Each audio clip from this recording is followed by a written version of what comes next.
नमस्ते, मैं डॉक्टर सुशीला योगाचार्य।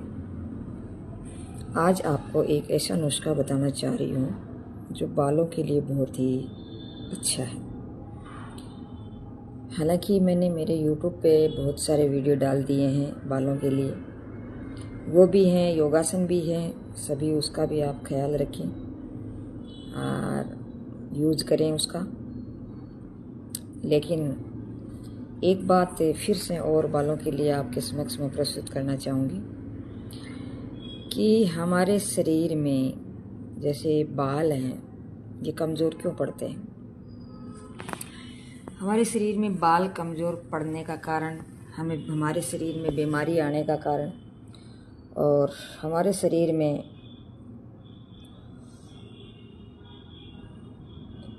त्वचा है या फिर और कोई जैसे कोई समस्या है, तो उसमें कमी आने का कारण क्या है। इसमें कमी आने का कारण यही है कि हमारे शरीर में न्यूट्रिशंस की कमी है। न्यूट्रिशंस हम नहीं लेते हैं। कहीं हम जैसे मतलब विटामिन नहीं लेते हैं, कहीं हम जैसे ये अपने प्रोटीन नहीं लेते हैं, कहीं हम जाकर के कार्बोहाइड्रेट नहीं लेते हैं, कहीं हम जाकर के पानी की पूर्ति नहीं होती है, कहीं जाकर के हमें खनिज लवण नहीं मिलते हैं। तो इन चीज़ों से क्या होता है कि हमारे शरीर में पोषक तत्व की कमी आ जाती है और ये पोषक तत्व कहीं ना कहीं जाकर के हमें इससे दिक्कत पैदा होने लग जाती है। और वहाँ कमी आने से वो क्या है कि वो वहाँ की जो जड़ें हैं, जैसे बालों की जड़ें हैं या चमड़ी की जड़ें हैं या हमारी हड्डियों की जड़ें हैं, हमारा हड्डियाँ हैं, हमारी मसल्स हैं, ये कमज़ोर हो जाती हैं। और ये इस कमज़ोरी को दूर करने के लिए हमें सबसे पहले यही ज़रूरी है कि हमें पूरे शरीर में हमारे न्यूट्रिशंस की पूर्ति होनी चाहिए।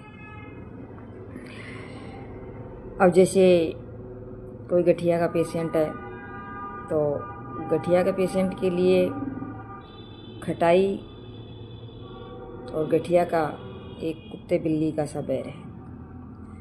वो खटाई लेगा तो उसे क्या होगा, दिक्कत पैदा होगी। इसके लिए हमें क्या करना है, पहले हमें अपने शरीर को खटाई का प्रयोग शरीर में न पहुंचाएं, या तो कोई जैसे ऐसी चीज़ हो जो हमें हमारे शरीर में खट्टापन उसका न दिखे। जैसे लौकी है, उसमें विटामिन सी है, गाजर है विटामिन सी है, सेब है उसमें विटामिन सी है, पालक है उसमें विटामिन सी है। इस प्रकार से बहुत सारी ऐसी चीज़ें हैं जो उससे हम विटामिन सी प्राप्त कर सकते हैं। तो इन चीज़ों से आप अपने शरीर को विटामिन सी पहुंचाने का प्रयास करें। वैसे ही और कोई जैसे कोई चीज़ है, जैसे सारी विटामिन है, जैसे ए बी सी डी, इस प्रकार से जो विटामिन हैं उसको किस प्रकार से किस माध्यम से हम पहुंचाएं, या फिर प्रोटीन किस माध्यम से पहुंचाएं। या जैसे हमारे शरीर में जैसे प्रोटीन पच ही नहीं रहा है,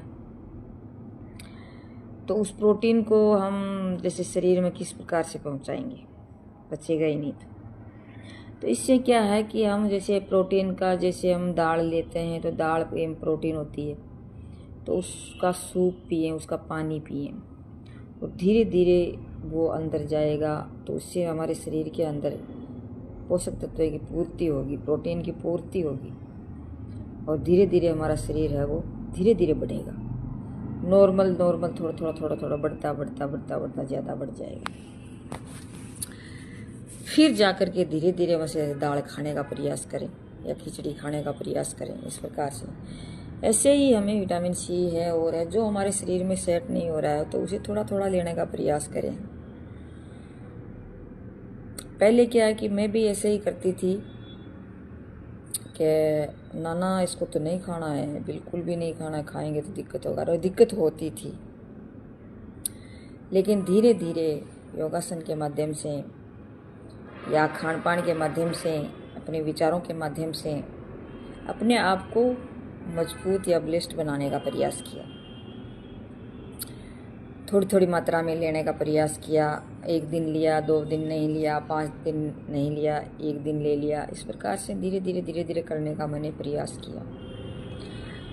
या तो अब जैसे कभी कभार, जैसे मैं जैसे सप्ताह में मान लो कि एक दिन कभी कभार जैसे कोई छोटी मोटी खटाई का प्रयोग कर लेती हूँ। हालांकि नॉर्मल तो जैसे प्रयोग करती हूँ तो वो नॉर्मल तो जैसे थोड़ा सा परिवर्तन आता है, लेकिन ज़्यादा नहीं आता है। तो इसके लिए मैं क्या करती हूँ, थोड़ा सा जैसे लेने का प्रयास करती हूँ और ले करके और उसको हम बचा भी लेते हैं। अगर कोई तकलीफ़ होती है तो उसको सहन करते हैं। ऐसे करते करते जैसे मेरे को जैसे एलर्जी भी है, तो इस एलर्जी में डॉक्टर गहलोत जी हैं, उन्होंने कहा था बेटा आपकी एलर्जी है। इस एलर्जी में क्या होता है, जिस टाइम जिस मौसम से आपकी ये एलर्जी होती है, अभी आपकी एलर्जी कंट्रोल में है। कंट्रोल तो कर रखा आपने वहाँ सर, कंट्रोल तो कर रखा। मैं मतलब क्या है, परहेज करती हूँ, कुपरहेज नहीं करती हूँ, इसलिए थोड़ा सा कंट्रोल में है। तो बोले आप ऐसे करें, जिस मौसम में आपकी एलर्जी होती है, उस एलर्जी को आप उस टाइम आप मतलब आपके शरीर डाउन जाता है, तो आप उसको ध्यान में रखें और थोड़ा थोड़ा कुछ कोशिश करें उसको बढ़ाने का। अगर नहीं बढ़ता तो कोई बात नहीं, लेकिन जब आपका मौसम फेवर का होता है, उस टाइम आप उसमें पोषक तत्व हैं उसको पहुंचाने का प्रयास करें। ज़्यादा से ज़्यादा अपने वेट को बढ़ाने का प्रयास करें, ज़्यादा से ज़्यादा अपने शरीर को ग्रो करने का प्रयास करें। तो धीरे धीरे मैंने ऐसा ही मेरा प्रयास किया और धीरे धीरे कर भी रही हूँ, और जैसी मेरी परिस्थिति है उसके अनुसार और आगे आप बढ़ने का प्रयास करें। तो इस प्रकार से मैं कर रही हूँ। तो ये बातें हैं, जैसे पोषक तत्व हमारे शरीर में जाएंगे तो हमारा शरीर है वो ग्रो जरूर करेगा। तो अब कभी कभार में जैसे खटाई है वो कभी कभार छाछ भी ले लेती हूँ, लेकिन लेती हूँ थोड़ी मात्रा में ही, लेकिन तकलीफ़ ज़रूर होती है। लेकिन फिर वो मतलब वो क्या है कि मैं उसको सहन भी कर जाती हूँ और दूसरे दिन में ठीक भी हो जाती हूँ, ऐसी कोई बात नहीं है। या फिर कभी जैसे कोई टमाटर सब्जी में डाल दिया कभी कभार, तो कर लेती हूँ। और कभी कभार कुश्ता की दही लेने की भी करती हूँ। अब तो नहीं लेती हूँ, लेकिन पहले जैसे दूध लेती थी मैं, दूध मेरे लिए लाती थी तब लेती थी। तो इस प्रकार से मैं करती हूँ। तो अब मैं आपको ये बताना चाहती हूँ कि सबसे पहले ज़रूरी है हमारे शरीर को न्यूट्रिशंस की पूर्ति करना, और उसके बाद में अब मैं आपको एक नुस्खा बताना चाहूँगी इस बालों के लिए, जो बहुत ही फ़ायदेमंद है। और तुरंत जैसे 4-5 सप्ताह लगाएं या फिर महीने 2 महीने लगाएं, लगातार लगाएं इसको, मतलब बीच में न छोड़ें। हर सप्ताह में 2 बार ज़रूर लगाएं। तो इसमें इसकी मात्रा क्या होगी, कोशिश करें, और कोशिश नहीं भरपूर कोशिश करें उसे मतलब अपनाने की। अगर नहीं अपनाते हैं कोई बात नहीं है, क्योंकि हर व्यक्ति से ये चीज़ होती नहीं है। मतलब कंटिन्यूटी रोज़ बनाए नहीं रख सकते हर व्यक्ति। जैसे मैं करती हूँ योगा, तो उसमें मेरी कंटिन्यूटी है, तब जा कर के मैं फायदा हुआ। तो इसमें क्या होता है, 3 चीज़ें हमें लेनी है। 20 ग्राम मेथी दाने लेनी है, 20 ग्राम कलौंजी लेनी है, और 60 ग्राम आंवले लेने हैं, सूखे आंवले। इनका जो मिश्रण है वो बना लीजिए, चूर्ण बना लीजिए। और उस चूर्ण को आपको क्या करना है, रात को और पानी में भिगोना है। पानी में भिगो करके जितना वो उसमें पानी समाए, ज़्यादा नहीं करना है गाढ़ा। और मतलब जिस प्रकार से हम बालों में लगा सकते हैं, उसमें जैसे मेहंदी लगाते हैं उस हिसाब से, उस प्रकार से उसमें डालें। और उसको रात को लोहे की कढ़ाई में और उसको भिगो करके छोड़ दें। और सुबह जब उठें तो उठते ही आपको क्या करना है, आपके बालों में तो लगाएंगे ही लगाएंगे, लेकिन उससे पहले आपको क्या करना है, 1 चम्मच चीनी और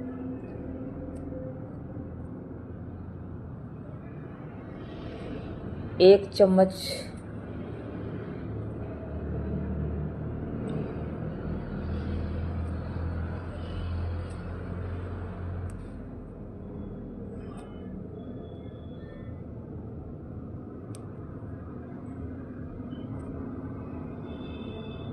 ये अपना क्या बोलते हैं इसमें, ये उसका नाम याद नहीं आ रहा मेरे,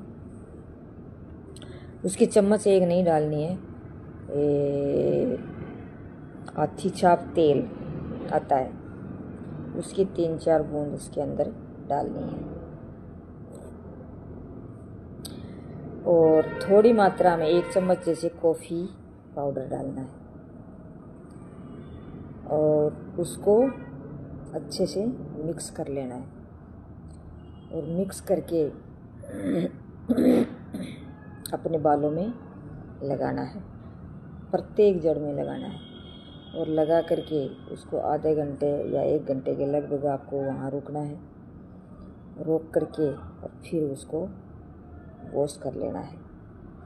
और ये सप्ताह में 2 बार करें और लगातार आप कम से कम 1-2 महीने ज़रूर इस प्रकार से करते रहें। तो आपके बालों में, आपके न तो बाल सफ़ेद होंगे, न आपके बाल झड़ेंगे और न आपके बालों में डैंड्रफ होगा। तो इस प्रकार से आप इन नुस्खे का प्रयोग करें ताकि ये आपको मतलब आपके बालों में कहीं दिक्कत न हो, और न आपके बाल पतले होंगे, कमज़ोर होंगे और न जड़ें कमज़ोर होंगी और ठीक हो जाएंगे। तो आज बस इतना ही। हो सकता है शायद मैं एक चीज़ शायद मेरी याद नहीं आ रही है, वो भूल चुकी हूँ, लेकिन वो जब भी मेरे कोई दिमाग में आएगी तो वो बता दूँगी, वो भी मैं। तो आप इसका ध्यान रखिए। तो कैसा लगे वीडियो मेरा, उस पर कमेंट, शेयर, लाइक, सब्सक्राइब ज़रूर करें और जिसको आवश्यकता है उस लोगों तक पहुंचाने का प्रयास करें। Thank you. जय हिंद, जय भारत। सिंगर सुशीला, डॉक्टर सुशीला आपको अपनी वाणी को विराम देती है। जय हिंद, जय भारत।